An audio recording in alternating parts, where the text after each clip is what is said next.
Now, something many new parents will be able to relate to, a new play which opened at the Gate Theatre in Notting Hill last night. It's called In the Night Time Before the Sun Rises and tells the story of one couple's struggles over the course of a night to get their newborn baby to stop crying. Alex Waldman stars as the sleep-deprived dad, and I'm pleased to say joins London Live News this lunchtime. Lovely to have you with Thanks us. for having me. How much is this a play that parents who've been through this will really relate to?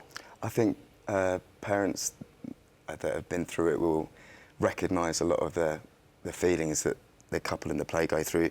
Expectant parents will as well. Friends that have got mates who've just had a baby that are spending their time whinging about how tired they are will also relate to it. But I think why it's a great play and what excited me about it is it's not just for people that have kids or expecting kids.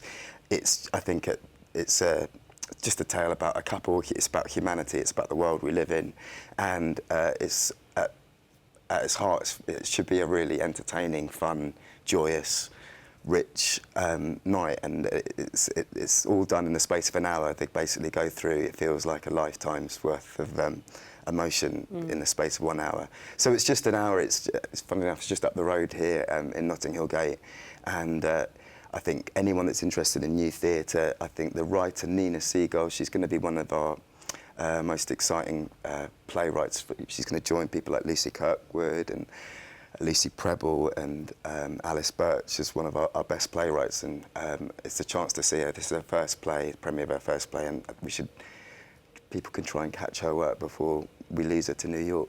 Well, talking of the play, let's have a little look at it. Here's a flavour of In the Night Time Before the Sun Rises. A man and a woman meet, and they have a child. A woman and a man have a child, and the child cries in the night. The world turns and night creeps and snow falls and a building burns, and somewhere, not here, but somewhere, a child cries. Try a story.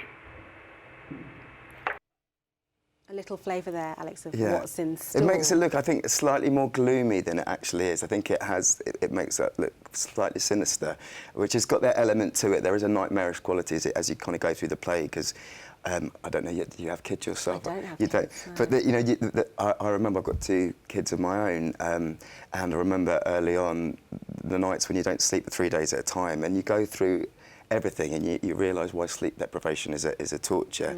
But I think there's also an element for people that might be familiar. There's a great Channel 4 programme called Catastrophe, so it's kind of got an element of catastrophe on heat taken to its furthest limit.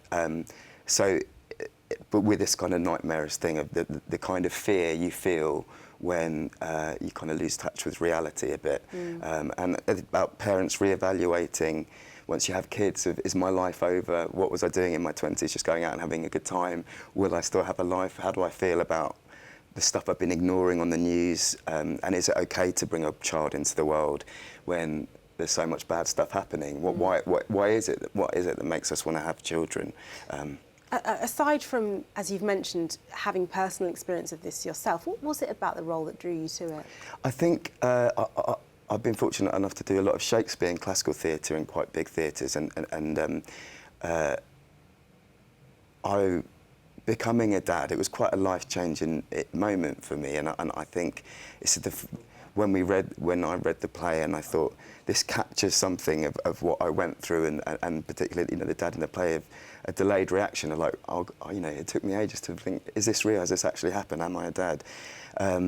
And also to be back at the Gate Theatre. It's one of London's off-West End most important theatres. It's always putting on thought-provoking, provocative work, helping establish new artists. And I did one of my first jobs there when I left drama school 10 years ago, so it's really nice to go back there and just do a new play of 2 people in a room sharing a story with an audience. So there were lots of reasons, and it was just, it's very rarely you read a play that just really excites you and you feel that's how I felt about this, and it's extraordinary. Nina hasn't got children herself, so the ability as a writer to tap into something that she hasn't had first-hand experience of is pretty remarkable. Yeah.